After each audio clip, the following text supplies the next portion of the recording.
аскердик өндүрүшү танк, самолет. Жаңы технологиялар.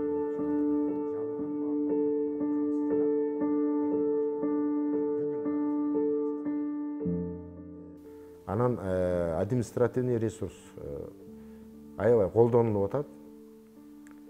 Алдын эле айтып коеюн, шайлоо таза өтпөйт.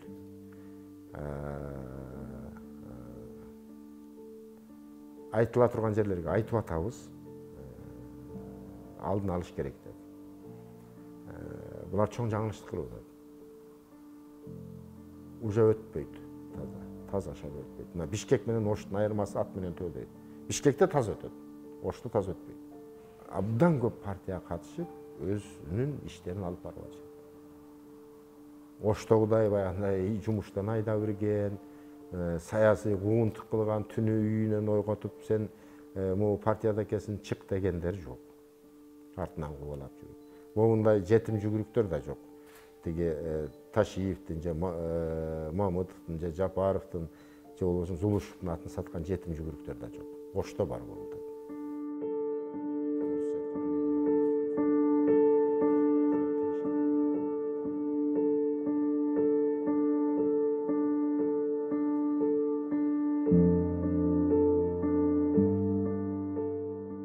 Кыргызстандын тарыхында атайын кызматтын башында турган адам ГКН менен председатель партия түзгөн эмес.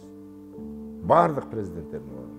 Эч качан генеральный прокурор партия түзгөн эмес. Ал эми тиги жогоруда аталган Камчыбек Кыдыршаевдин атын айтып атышат.